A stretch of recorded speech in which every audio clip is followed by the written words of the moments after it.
The biggest deception of World War II. Could victory on D-Day have happened without him?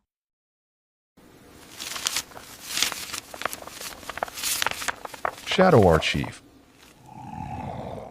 The spring of 1944 carried with it the quiet tension of a continent waiting for invasion. In Berlin, Hitler and his generals stared at maps with nervous precision, wondering when and where the inevitable blow would fall.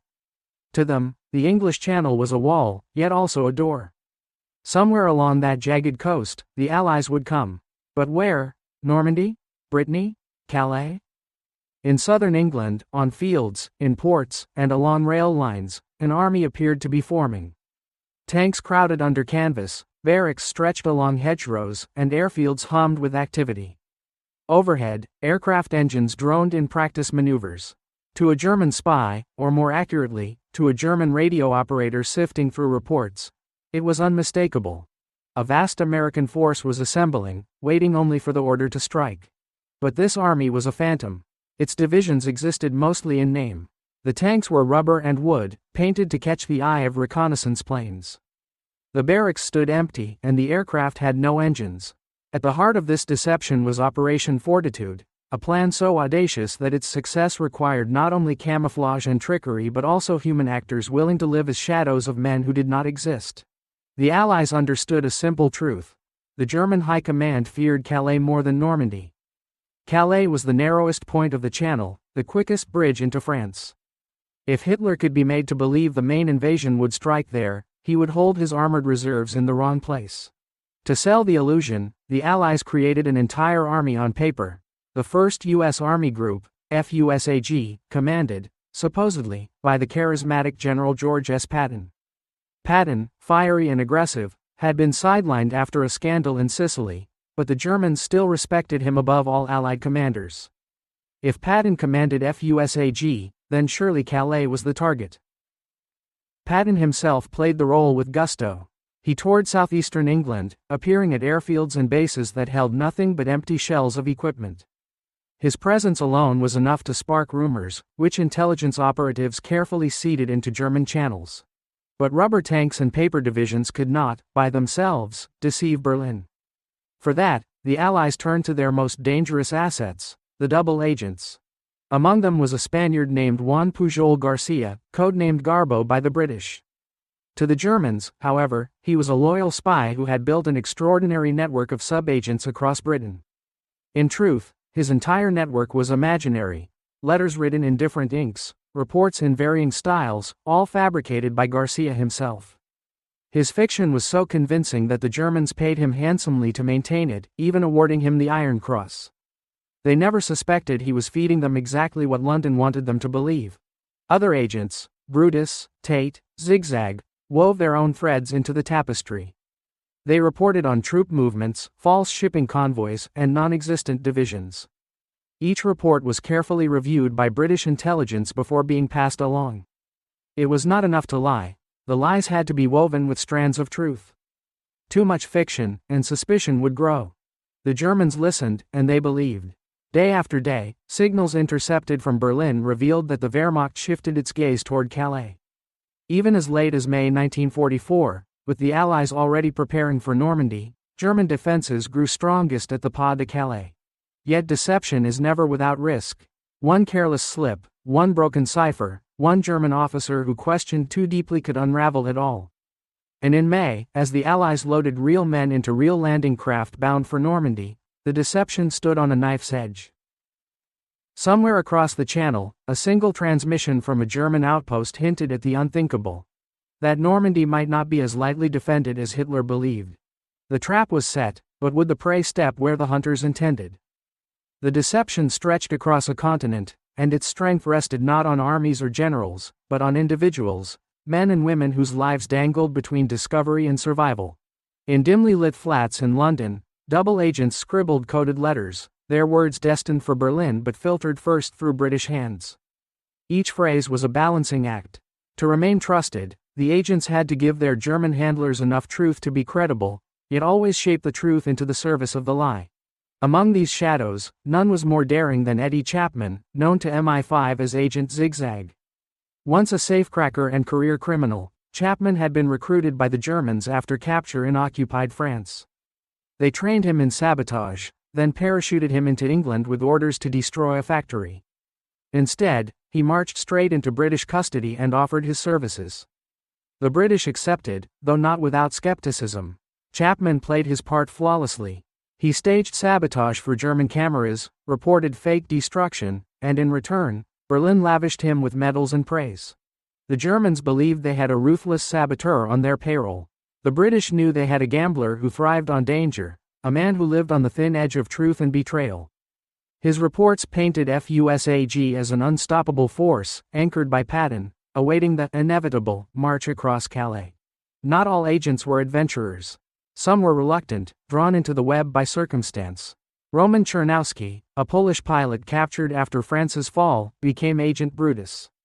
Once working for the Germans, he turned under British control and funneled streams of misleading intelligence. To the Abwehr, his loyalty seemed unshakable. To MI5, he was one of their most valuable weapons. Then there was Tate, real name Wolf Schmidt, who operated with a quiet precision.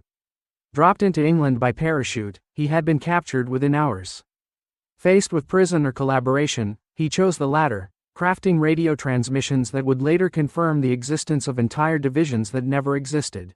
Each of these men played a role in a game so vast they could barely comprehend it. Their lives were expendable. One slip, one intercepted hint of duplicity, and they would be executed without hesitation. Yet each false report they sent across the channel was another brushstroke on the canvas of deception. Meanwhile, in Berlin, Hitler's advisors wrestled with conflicting intelligence. Reports from Normandy trickled in, whispers of real build-ups, glimpses of landing craft. But Garcia's web of agents, though imaginary, swamped these signals with overwhelming detail about Calais. Convoys of non-existent ships, divisions poised to strike, endless supplies waiting for the order. The precision of his lies was almost too perfect, yet that perfection reinforced belief. The deception spread beyond radio waves. British engineers constructed dummy landing craft from canvas and wood, lining them up along southeastern harbors where German aircraft might glimpse them. Inflatable tanks stood at attention in meadows, their shadows cast to deceive the aerial lens. Even fake fuel depots and headquarters were built, complete with actors dressed as soldiers, strolling casually where German reconnaissance could not help but notice them. But the greatest deception of all was Patton himself. His mere presence in Kent and Sussex was a weapon sharper than any sword. German intelligence monitored his movements obsessively. To them, he was the hammer, and Calais the anvil. Normandy was a distraction at best, a feint to draw reserves before the real blow fell. Yet behind this curtain of illusion, reality gathered in silence. Across southwestern England, real divisions embarked on real ships, preparing for the crossing to Normandy. Thousands of men rehearsed landings under the cover of secrecy. Their destination was hidden from them until the last possible moment. Still, uncertainty lingered. What if the deception collapsed too soon? What if the Germans shifted their panzer divisions south before the first Allied soldier set foot on the beaches? And then, in the first days of June, with the Armada poised and Eisenhower ready to give the fateful order, a storm swept across the Channel. Winds howled, seas churned, and the invasion was delayed. In Berlin, the storm carried another consequence. It reinforced German conviction that no sane commander would attempt a crossing until mid-June at the earliest. For the Allies, it was both disaster and opportunity. The storm nearly broke their timetable, but it also deepened the enemy's blindness. The deception held, but for how long? The weather settled into a gray uncertainty. Storms had churned the Channel, leaving Eisenhower pacing in his command room, listening to meteorologists who argued over shifting clouds and barometers. A day too early, and the Armada could scatter in chaos. A day too late, and the Germans might glimpse through the fog of deception. On June 5, the decision was made. The invasion would launch the following dawn. Ships rumbled from English ports, their holds packed with men, tanks, and supplies. Aircraft loaded paratroopers who whispered silent prayers before fastening harnesses. The greatest gamble of the war had begun. Yet across the Channel, in Berlin, Hitler slept. His staff did not wake him. Reports had filtered in of activity across the Channel, of movements that might suggest invasion. But Garcia and his imaginary network had been busy. Only hours earlier, they had reported with confidence that the main strike was still days away, directed toward Calais. Normandy, they wrote, was merely a diversionary attack, if it happened at all. The irony of the deception was that truth and lie converged at the same moment. As Allied ships crept across the dark waters, Garcia sent a message to his German handlers acknowledging reports of landings near Normandy. But his carefully chosen words reassured them it was a feint. The real blow is still to come at Calais, he insisted. His message, delayed deliberately by British intelligence before transmission, reached Berlin too late to prompt a response. When the first paratroopers dropped behind Normandy's hedgerows in the early hours of June 6, confusion rippled through German command posts. Reports arrived erratically, scattered landings, naval bombardments, aircraft screaming across the sky. To some, it looked like the long-expected invasion. To others, it was precisely what Garcia had described, a diversion to draw forces away from the real target. At Hitler's headquarters, indecision reigned. The Führer remained convinced the Allies would strike at Calais. Even as dawn revealed thousands of ships off the Norman coast, he refused to release armored divisions stationed near Pas de Calais. His generals pleaded for freedom to act, but he held fast. The deception had not only succeeded, it had hardened into certainty. In southeastern England, where dummy tanks and rubber artillery still stood in fields, the illusion remained alive. Reconnaissance flights continued to report heavy concentrations of forces in Kent. German officers, blinded by the consistency of the lie, concluded that Normandy was a mere curtain raiser. For the men storming the beaches, deception mattered little. Under fire, amid chaos, the Phantom Army offered no protection. Yet above them, unseen, it shaped their survival. Every panzer that remained in Calais, every division that stayed rooted to the wrong stretch of coast, was a life spared at Omaha, Utah, Juno, Sword, and Gold. But deception, like war, carried consequences beyond its immediate aim. In Berlin, days after the landings, doubts began to whisper. German officers studied reports with unease. If Normandy were a diversion, why did the Allies continue to pour men and supplies there? Why risk so much in a feint? Still, Garcia's steady flow of messages reinforced the illusion. Wait, the hammer has not yet fallen. The Wehrmacht obeyed. For nearly 2 weeks after D-Day, divisions that could have crushed the beachhead remained pinned at Calais. By the time reality dawned, it was too late. The bridgehead had expanded, the Allies had dug in, and the liberation of France had begun. And yet, amid triumph, the deception was not finished. The Allies knew the Germans clung to hope that Calais might still be the true objective. So they fed the illusion longer, maintaining the Phantom Army, continuing the reports, letting the shadow of invasion linger until midsummer. By then, the fate of France was sealed. But for those who had woven the deception, the double agents, the codebreakers, the engineers of illusion, the war within the war was not yet over. For in every success lay a risk, discovery, exposure, betrayal. And somewhere in London, an MI5 officer opened a file, his brow furrowed. A new report suggested that one of their double agents might not be as loyal as he appeared. The shadows deepened. Victory, when it came, did not arrive with a trumpet blast but with the slow grinding of boots and tracks inland. By mid-June 1944, Allied divisions had broken through the coastal defenses of Normandy. Towns were liberated one by one, hedgerows became battlegrounds, and supply convoys stretched endlessly back to the ports. The deception that had bought those critical first weeks seemed almost complete. Yet shadows have a way of turning against their masters. In Berlin, officers of the Abwehr began to notice inconsistencies. Garcia's elaborate network of sub-agents had always been suspiciously efficient. His reports flowed with precision, his information almost too well placed. Doubts surfaced. If Normandy were merely a diversion, why had the Allies committed such staggering resources? Why had Calais, supposedly the hammer blow, remained untouched? For a moment, the great illusion wavered. But Garcia's genius was in anticipation. Before Berlin could act on its doubts, he produced another layer of deception.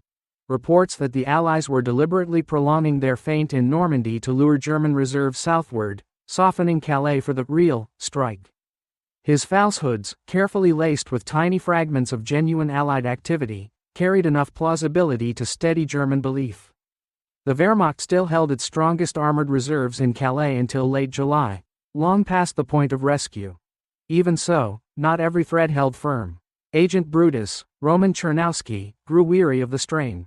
Managing lies for two masters wore at his resolve, and he began to slip into silence. MI5 handlers tightened their control, fearful that a misstep could unravel months of work. Worse still was Zigzag, Eddie Chapman. Brilliant, reckless, and utterly unreliable, Chapman drifted into schemes of his own. Rumors whispered that he had toyed with returning to German service, not out of conviction but for the thrill of the gamble. His handlers distrusted him, yet his value was undeniable. The Germans adored him, believing him one of their finest operatives. To discard him risked exposure, to keep him risked betrayal. And then there was a third, darker risk. The Germans themselves had infiltrated England's networks before. Not every double agent had been caught, not every cipher was perfectly secure. A single hidden thread might yet reveal the truth of Fortitude.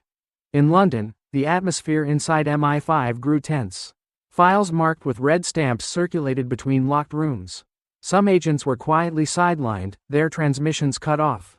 Others were tested with false fragments of information, bait to measure their loyalty. But while suspicion gnawed at the shadows, the larger deception had done its work.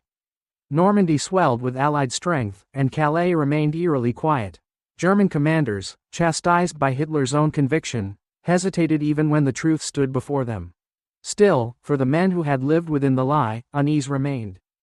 They had seen too closely how fragile deception could be. One missed delay in Garcia's transmissions, one careless word from Chapman, one German officer with too much intuition, any could have shattered the illusion. Instead, the Germans clung to their blindness until the Allies broke out of Normandy in Operation Cobra, sweeping across France in late July. Only then did the Phantom Army dissolve. Dummy tanks were deflated, wooden aircraft dismantled, and Patton's real divisions surged into combat, not at Calais, but at the heart of France. Yet as the props were packed away, as actors in uniform slipped back into anonymity, the architects of deception faced a new question. What would become of their agents once the war ended? Could men like Chapman or Garcia simply vanish back into civilian life? Could they be trusted with freedom, after living for years in a labyrinth of lies? The answer, as some already suspected, would not be simple. By August 1944, the success of Operation Fortitude was beyond dispute. The Allies had broken free of Normandy, sweeping across France with a momentum no deception could now hinder. The phantom divisions of FUSAG were no longer needed. The war was advancing on its own strength. But the shadows left behind did not vanish so easily. For Juan Pujol Garcia, Agent Garbo, victory was both triumph and terror. To the Germans, he remained one of their most trusted operatives, honored with the Iron Cross for his service. To the British, he was their greatest weapon of deception. But Garcia lived in constant fear. What if, when Berlin finally collapsed, some surviving officer remembered his name? What if vengeance followed him into the peace that was coming? MI5 knew this risk well. After the war, Garcia would need to disappear entirely, his double life erased, his survival concealed even from those who had once commanded him. In time, they would stage his death, allowing him to retreat into obscurity. But in the summer of 1944, that was still years away, and Garcia walked London's streets with the unease of a man who had lied too perfectly. Eddie Chapman, Zigzag, faced a different fate. He had no illusions of hiding. Where others played the game reluctantly, Chapman reveled in it. To him, deception had been a stage, the war a theater in which he thrived. Yet peace threatened to strip him of purpose. Without German gold or MI5 stipends, what would remain? Some whispered he might return to crime, others that he would trade his secrets to the highest bidder. To his handlers, he was both an asset and a danger, a man who could not be entirely controlled. Others faded into silence. Brutus, Tate, and the rest of the double-cross agents vanished into ordinary lives, their contributions hidden by the secrecy of their work.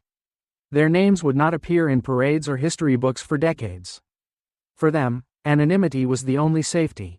But in Berlin, the illusion left scars of its own. After the war, surviving German officers reflected bitterly on how they had been misled. Many blamed Hitler's obstinacy, others the failures of intelligence. Few could accept the simple truth that an army of rubber, paper, and lies had paralyzed their defenses at the decisive hour. For some, the humiliation was unbearable.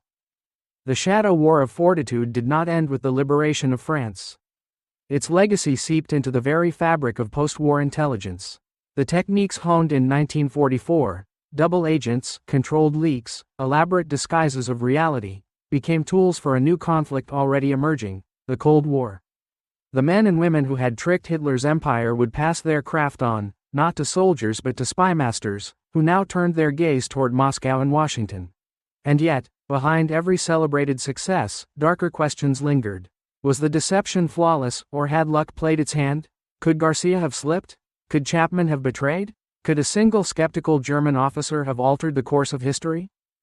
History recorded D-Day as a triumph of courage, sacrifice, and strategy.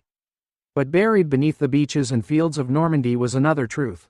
That without the ghosts of Fortitude, those phantom armies and men of lies, the invasion might never have succeeded. For deception is a fragile weapon. It burns bright for a moment, reshaping the battlefield, but it leaves behind only shadows, untrustworthy, intangible, and always threatening to return.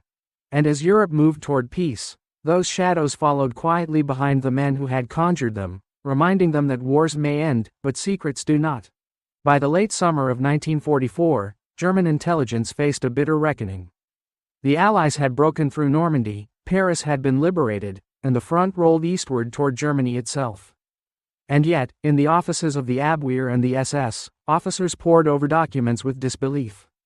How had they been so utterly misled?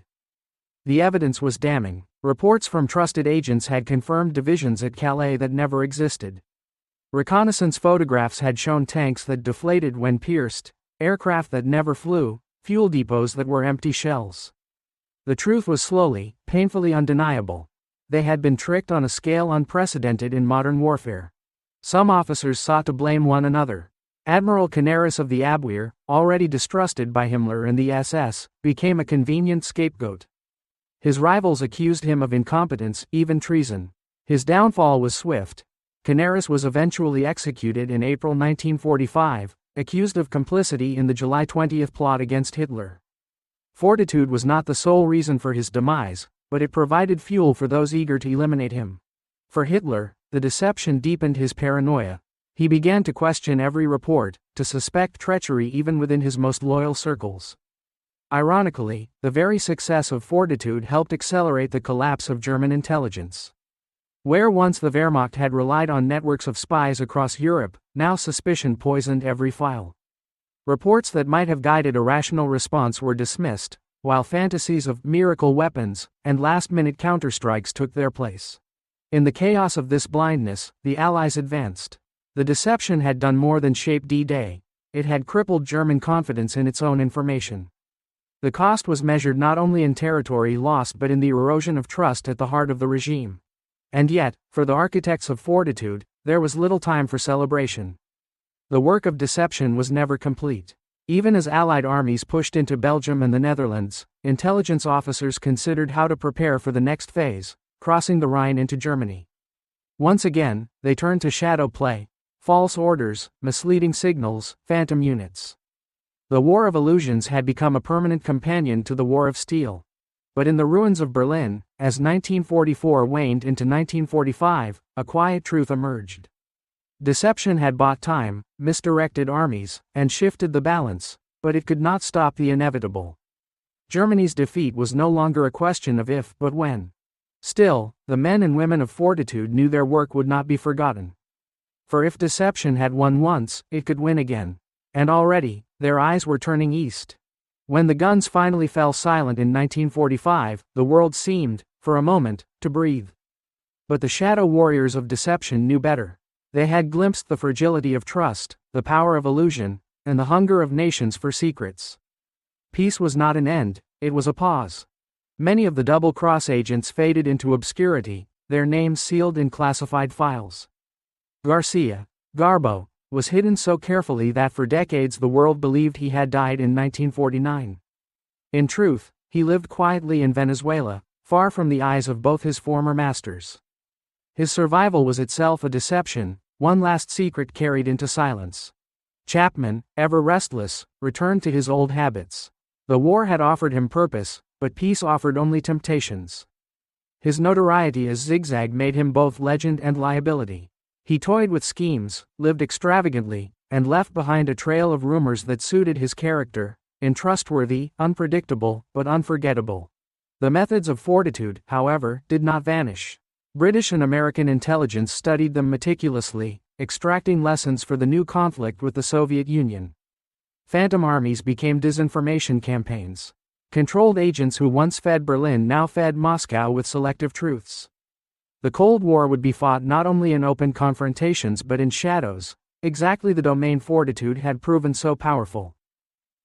Even the Germans, or what remained of them, carried the lesson forward. Former Abwehr officers recruited into Western intelligence brought with them bitter memories of deception's sting. They knew how fragile belief could be, how easily an empire could be blinded by lies if the lies were woven well enough. In time, historians would describe Fortitude as one of the most successful deceptions in history, the quiet counterpart to the thunder of Normandy. Yet for those who had lived it, the memory was more complicated. They remembered the strain of walking two lives at once, the constant fear of exposure, the uneasy knowledge that their loyalty was tested daily. And in their silence lay a final irony. The greatest victory of deception was that it remained invisible. The world celebrated D-Day, the beaches, the liberation. Few ever knew of the shadows behind it, the rubber tanks, the phantom armies, the men who lied so that others might fight. The story of Fortitude did not end in June 1944, nor in May 1945. It lived on, quietly, in every coded message, every staged photograph, every whisper passed from east to west in the decades that followed. For once a shadow is conjured, it never truly disappears.